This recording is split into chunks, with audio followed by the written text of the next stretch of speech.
Welcome to chapter 13, a very interesting chapter in the book of Numbers. Moses sends men to survey the land. We see that the sons of Israel have left the land of Goshen. They went down to the Red Sea, and then they went down and across to, I believe, Jebel bin Bishar, which is Sin Bishar, which is the mountain of God, where God spoke to these people, 1 million people in this area here. And it mentions they left in a couple of days, and they were in the wilderness, and they were crying out for food in the last couple of chapters. And the Lord sent a wind from the Red Sea, which would make sense. It would come right across here and bring these birds, mother quail here. So then it talks about going to a few other places it mentions in the last couple of chapters. And now we're up into the wilderness of Paran. So they've walked across this area. It doesn't have a timeline in the book of Numbers of how long it took them to get there, but they got to the wilderness of Paran. Then exactly where in here it doesn't say. So this is basically where we are here in this chapter. And the Lord spoke to Moses, saying, send for yourself or to yourself men, and let them survey the land of the Hananaeon, the Canaanites, which I give to the sons of Israel for a possession, one man per tribe, according to the peoples of their patrimony you shall send them, all being chiefs of them. So they are to send one man, a chief, probably a young person in good shape, because they're going to be doing a lot of trekking, and of a tribe, one from each tribe. In the Philine, we have a phylum, comes from that, the word for animal classification. And the Demus, according to the peoples, the Demus with demography of their patrion, the paternal, all those are derivatives in the orange, and you shall send them. Apostolis, name of this Bible, the Apostolic Polyglot, the ones that were sent in the early apostles. This is the Bible that they had, the Greek Old Testament they used, because they quoted it, didn't quote the Hebrew. All being archon of them. And Moses sent them from out of the wilderness of Paran by the voice, phonis, a phone, derivative of the Lord. All these men were chiefs of the sons of Israel, important men. And these are their names. Of the Philis, Reuven, Samu, son of Zakur. Of the Philis, Simeon, Saphat, son of Suri. Of the tribe of Judah, Haleb, son of Ephoni. This is Caleb, the man who lives through the 40 years. Of the tribe of Issachar, Igal, son of Yosef. Of the tribe of Ephraim, Avsi, Eos, Navi. Now this is very important here. This Avsi is in the Greek, when they have Oshea in the King James, but this Avsi is actually Joshua. We'll find out later here how this name is changed. And the son of Navi, not Nun. The King James, again, another one wrong. And of the Philis, of Benjamin, Phalti, son of Raphan. Of the Philis, Zavulon, Guthiel, son of Suthi. Of the Philis, Yosef. Of the sons of Manasseh, Gadi, son of Susi. Of the Philis, Than, Amiel, son of Gamali. Of the Philis, Asir, Sathur, Eos, Mikael.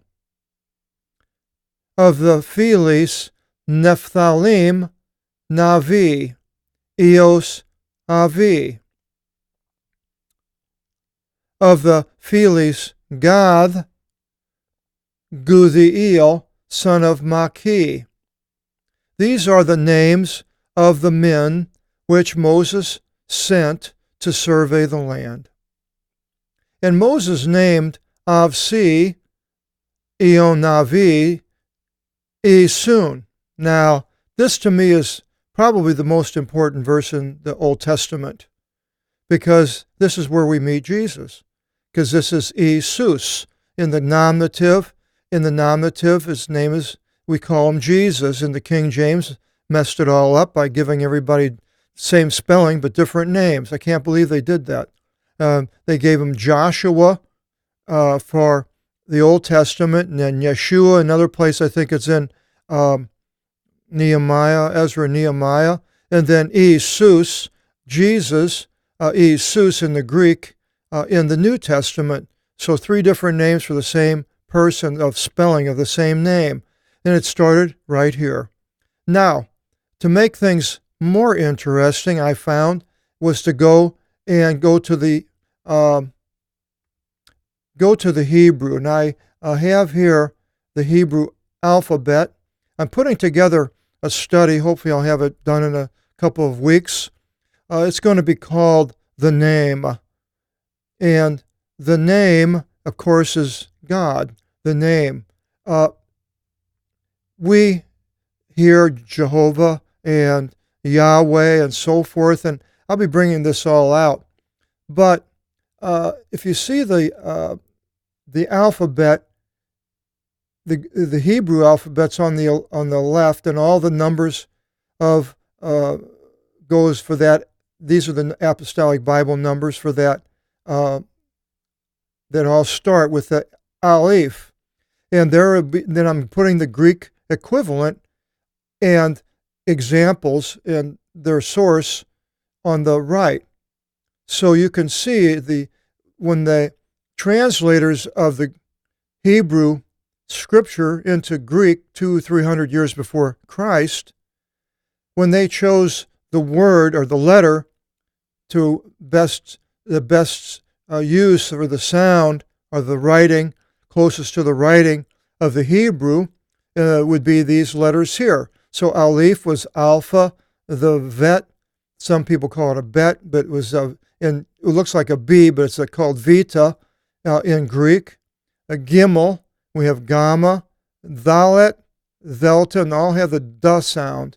Abraham, Valak, Gava'a, Dagon, Dagon, and Heh.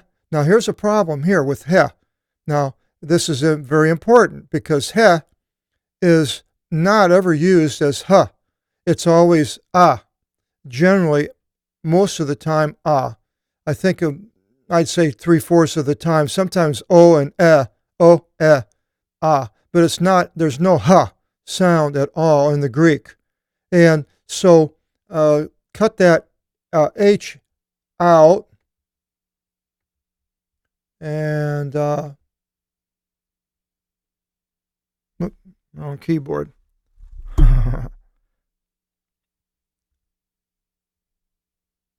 Yeah, I got to enlarge it. Go up to 12. There. So that is now this basically. Is better for that letter. Then Vav is another one. When we see that with the Vav, it's Asti and Esther. So we have in both of these. Now, they say that Hebrew doesn't have vowels, but to me, that's not the case at all. They do have vowels because the Greek proves it. And then the Zayin, we have the Zeta. We have Zeb and Zavulon. The Geth is a very difficult one, very close to the because it looks the same except this left post arm goes up all the way and meets the top. And I'll have to work on that one. The next one's a Tet. We have a Tav. And also the last letter is the Tav in Hebrew. So both of those with the t sound. Tovias, tafu, tofel. So all these, so definitely it's a T. Now, what's normally called the yod is not a yod. There's no ya. It's a E. Iota, eosis, eosias, and that's where we're at right now. We see the first letter of this person's name is in the iota, but in the Hebrew, I have it down here. It is right here. The yod starts. Now, what's interesting is here is what's called the Tetragrammaton, the 4 letters that supposedly is the name, which I don't believe is. I believe it's a title, and it's Eava'a. That's the way I see it, because the Greek doesn't use a yod. It's not yo, but it's e. And generally, this one here, that one I was telling you about, is generally a, and then the va. And the va is I don't think we got to the vav yet. Vav is the next one here, vav. But av, I'm going to have to go through this one, fix these up. I'm just in the beginning, so you'll have to excuse what I'm doing here, and I'll straighten it all up. And I'm just showing you, kind of going through these. But what's interesting is the first 3 letters of the Hebrew word, if you looked up right here, and the word for the man that Moses renamed, Jesus, in the Hebrew, the first 3 letters are the same as the first 3 letters in the Tetragrammaton, Eava, and I believe it's Eava right now. May change it. And but there's 2 extra letters with the Joshua, the one that he changed his name. It's Eava. See, it's all the same there. Eavasisha would be Jesus, Joshua. That would be the Hebrew pronunciation. As far as using the Greek letters, that shows us how the translators 300 years before Christ translated each one of these letters of the Hebrew alphabet into Greek. So we have these other ones, the kaf, and it becomes a he, Kyrio, Halev, Hanaan. Then the lam is easy. It's always a Leah, Lavan, Levi. The mem is easy. Madian, Moab, Manasseh. The nin is easy. Noe, Naphthalim. Samak is easy. It's always a sa sound. Sodoma. Now I'm at the ayin. I haven't gotten down to these to do yet. So I will finish this and put it up and send it out in the emails so you can download the whole thing. When I get done, I'll have an article or paragraph on every letter and how it works and how it's used and so forth. It should be very interesting. So now the numbers in verse 13 where we're at, here is in the Hebrew, it's Moisin, and then Kyrios, which is the Tetragrammaton, Eava, and then Canaan. So when we go through the Hebrew, we'll learn a little bit of the Hebrew alphabet. We can go through some of these and learn it as we go through. But we'll go back now, and we see his name is Esun, same as Esus, and the Sun, son, Joshua, the son of Nun. And this would be in the genitive, I believe, or in the accusative. But in the nominative, where it would say Jesus went to the river, it would be Jesus, not Esun. So the spelling in Hebrew changes it's called the declination, changes with those proper nouns. So Moses then sent them apostolin, again the Apostolic Bible, to survey the land. It didn't jump. How come? There. The land of Canaan. And so Canaan, and right here we have Canaan in the Hebrew. So it's fairly close. This is in the plural, the Canaanites in the Greek. So, and he said to them, ascend in this wilderness, Eremo, desert, and you shall ascend into the Oros, to the mountain. It doesn't say what mountain. And you will behold the land. That could be up high up when they got up to the top of what's the land that he's talking about here. And you will behold the land, what it is, and the people lying in wait upon it, if they are strong or weak. Asthenia, weakness. Or if they are a few, an oligarch comes from that, the rule of a few. Oligarch are many, poly. And what the land, and I put is like, in which these lie in wait upon it, these peoples, if it is good or wicked. And what the polis, the cities in which these dwell in them, if in walled or unwalled. And what the land is like, if plentiful or being neglected, and if there is in it trees or not. And attending to constantly, you shall take from the carpophore is a fruit-bearing tree, a carpone, fruits of the land. And the days were days in spring, forerunners of the grape. And ascending, they surveyed the Gein land from the wilderness of Sin until Rehob, entering Hamath. Well, let's go to another map here. So we're over here, the wilderness of Sin, and that's not the map I wanted, though. Here it is. So the wilderness of Sin is up in here, and Pharan, the wilderness of Pharan. Now, where exactly it is, not really sure. It doesn't pinpoint it. But now it says to go up all the way to Hamath, which is up here. And actually, the entrance of Hamath is over here when people came across the Fertile Crescent and they came down on the entrance of Hamath. And it says an entrance in Hamath, other places, would be the northernmost boundary of Israel at the time of, in the book of Ezekiel. And the capital, the temple will be close to the Sea of Galilee. I have it right here, because the water, it says, flows eastward into the Sea of Galilee and then down to the Dead Sea, which is down here.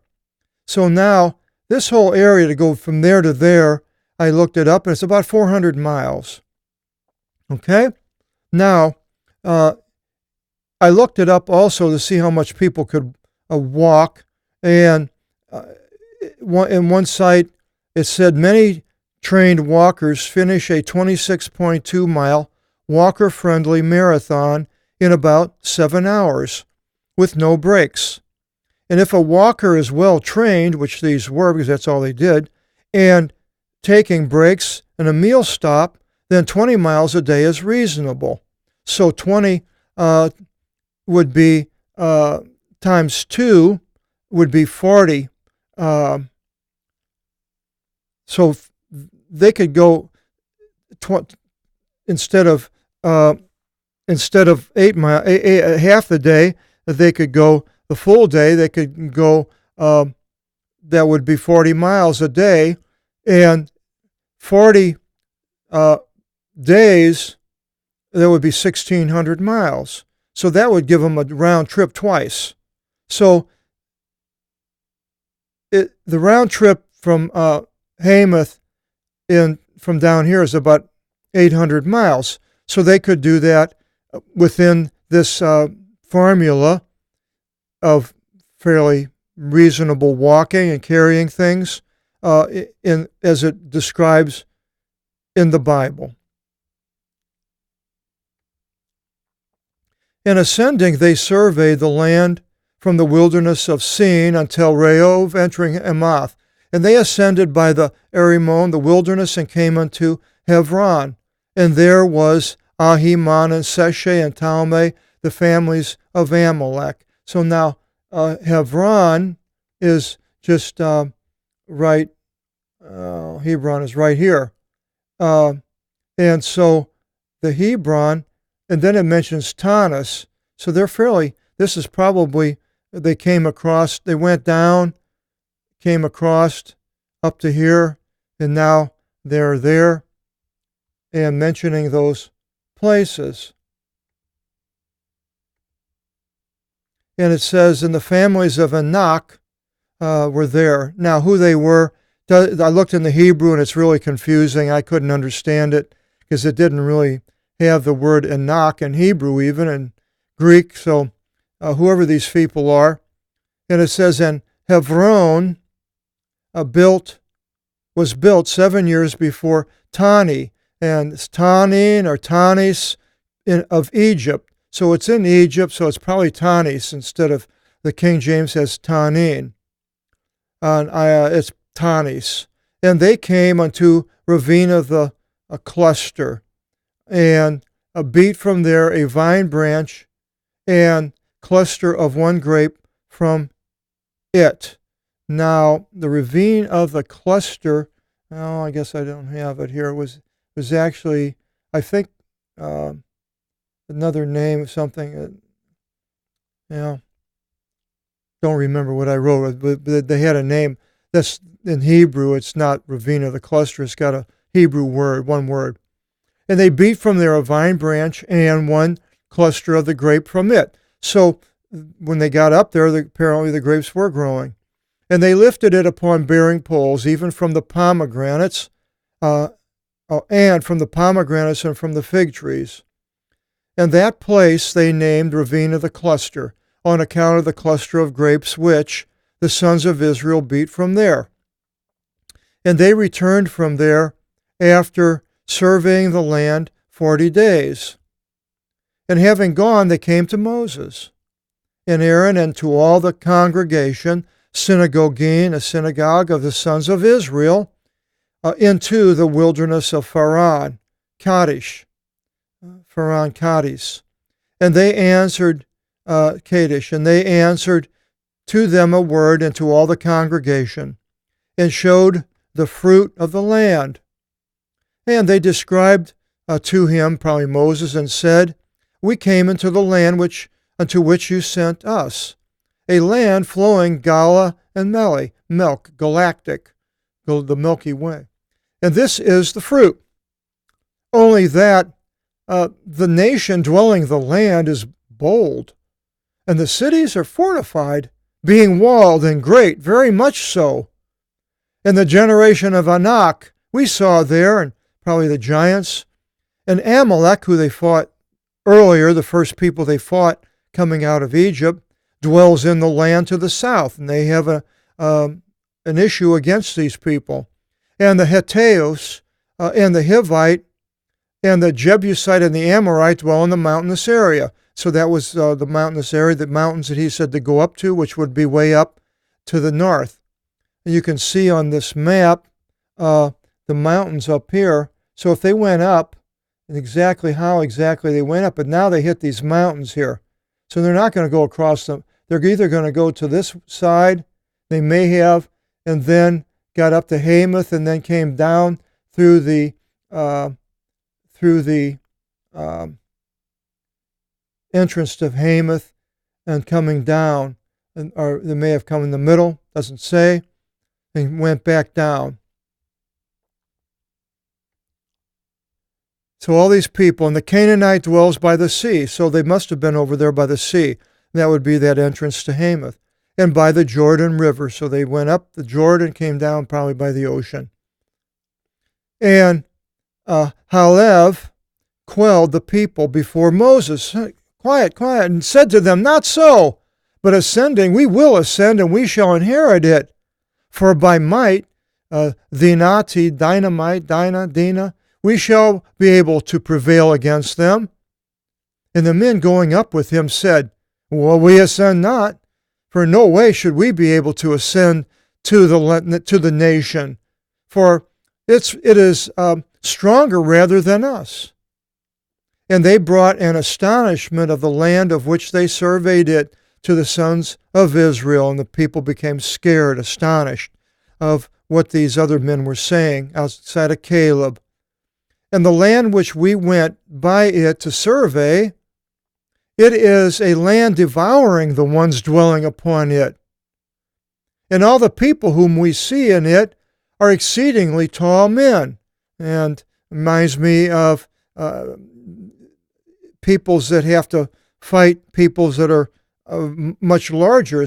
If you don't have a gun and you're fighting one-on-one, there are some peoples that are fairly small. Certain races, Orientals, whatever you call Asians, Asiatic peoples, are small on the whole. There are big ones, of course. But, and then the opposite, you have some very, very tall people in the south of the Sahara Desert in Africa who are exceedingly big. So if you were a small person and you saw somebody 2 or 3 times bigger than you and you think, oh, I got to fight this person, there's no way. And so this is what was happening here. And it says, and there we saw the giants, the gigantes. You can add that to your English derivatives book. It's almost a transliteration, gigon, giant. And we were as locusts in the presence of them. Acrides, the Acridae, a phylum of the locust family. Yes, even so, we were in the presence of them. So, this is the report that these men have now given, put the fear of the Canaanites in the people. Now, the result of this we'll find out in chapter 14, our next video seminar, and I hope you'll join us. God bless.